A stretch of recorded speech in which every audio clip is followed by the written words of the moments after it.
Los cristales de bórax pueden sernos de mucha utilidad en nuestros proyectos de texturas. Para los que no saben, hace unos meses compartí una clase en donde enseño a hacer cristales caseros de bórax de diferentes maneras y cómo conviene pigmentarlos. Hice los cristales como todo el mundo los hace, pero luego de maneras distintas. Si deseas ver esa clase, te la dejo en la caja de información. Pinchas el enlace y te lleva.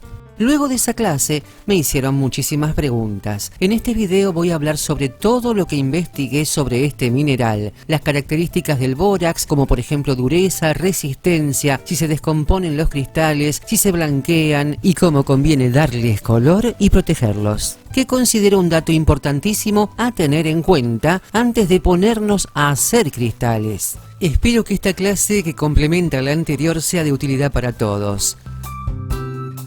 Es importante saber, en la escala de dureza de cristales, el bórax tiene una puntuación de 2.5 en la escala Mohs. La escala de Mohs fue creada en la primera mitad del siglo XIX por el geólogo alemán Friedrich Mohs. Actualmente es uno de los métodos más conocidos que se usan para definir la dureza de los minerales, pese a que existen otras formas, otro tipo de escalas que no vamos a mencionar ahora.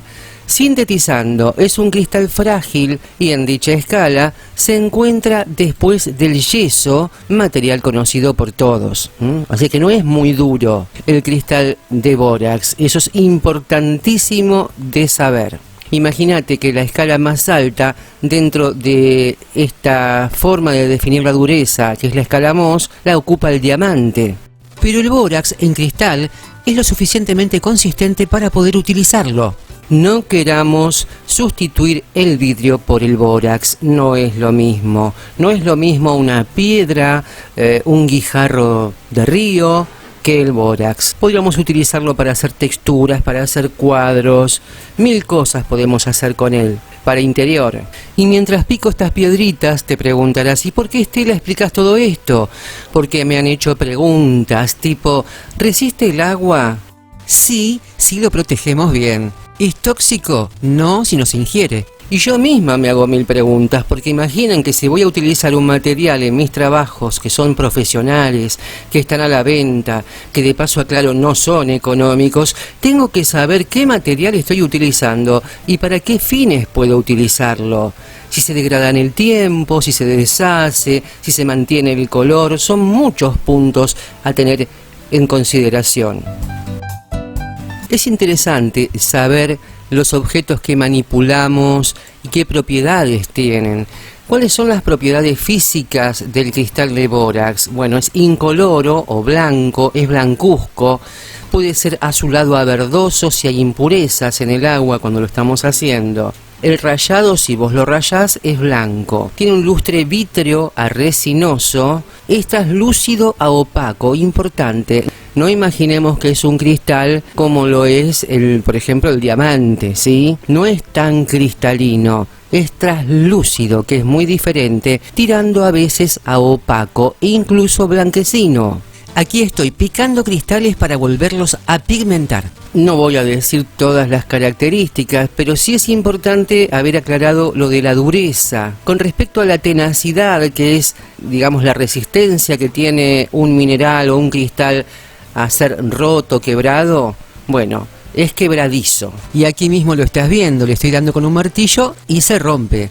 Pero la información más interesante con la que me encontré, ¿el cristal se deshidrata? Qué pregunta esta, ¿no? Y ahí estuve investigando y de alguna manera respondiendo preguntas que cada uno dilucidará de acuerdo a su criterio.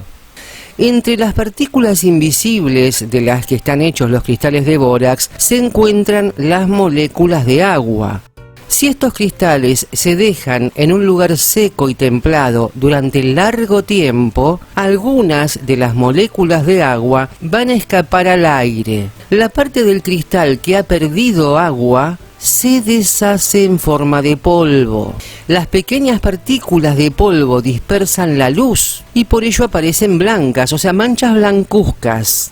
Este proceso de pérdida de agua se denomina deshidratación y el bórax se convierte en tincalconita. Qué nombre raro, ¿no? O sea, traduzcámoslo, polvo. ¿Y a qué conclusiones me lleva todo esto desde la práctica y desde todo lo que he aprendido y leído? Que es importante que cuando hagamos, por ejemplo, algún tipo de geoda o incluso piedras decorativas como estoy haciendo ahora, lo que fuera como hicimos en la clase anterior, inmediatamente nuestra producción, una vez seca por supuesto, la protejamos con algún tipo de laca en varias manos. Eso va a hacer que se encapsule el material y no dejar que tome contacto con el aire para que no se desintegre o se torne demasiado blanquecino o se haga polvo. Esto no va a suceder inmediatamente, pero tenemos que tenerlo en cuenta de que lo que hagamos lo tenemos que proteger y bien protegido para que no tome contacto con el aire. Fíjense qué importante. Del mismo modo, si hacemos piedras y las queremos proteger, no hagamos grandes cantidades, hagamos cantidades para el momento y protejamos el trabajo luego con una buena laca y si es posible varias manos, sobre todo si dejamos los cristales en color natural. Si por ejemplo a las piedras le coloco arriba laca vitral, ya están protegidas porque esa capa va a encapsular las piedras. Del mismo modo si utilizo laca poliuretánica o cualquier tipo de barniz. ¿Se comprende? Es importante que estén bien protegidas para que no se provoque ese efecto de deshidratación. Hice una prueba en una bola de telgopor aplicando silicona neutra y piedras. Las que estaban teñidas se mantuvieron igual, como podés ver. Las naturales, al cabo de unos días, generaron manchas blancas. Todo el resto quedó inalterable. Ahí se ven incluso manchas blancas intermitentes porque había colocado también alguna pieza mal teñida, es decir, con un resto de colorante vegetal muy pobre, y ves que están manchadas. El trabajo, importante de decir, no lo había protegido. Esto blanco que se ve aquí, que se filtró ahí una piedra sin pintar. ¿Y ves cómo queda? Quedan deshidratadas. Aquí vemos los cristales que hicimos en la clase anterior, tiñendo el agua. El naranja presenta manchas blancas, el azul está empezando a tornarse blanquecino, las otras, algunas sí, otras no. Mi recomendación es no teñir el agua, sino una vez conseguido el cristal pigmentarlo con tinta al alcohol o laca vitral y protegerlo con barniz o laca para encapsularlo y que no tenga contacto directo con el aire. He visto que casi todo el mundo colorea el agua con colorantes vegetales. No lo recomiendo para nada, porque el colorante vegetal no está hecho para esto.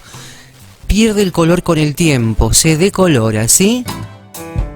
Por último, si los cristales los deseas aplicar incoloros, luego protegelos con laca vitral incolora o algún barniz. La mejor manera de pigmentarlos y que luego no requiere ninguna protección es con pintura en aerosol sintética, como lo explico en el anterior tutorial.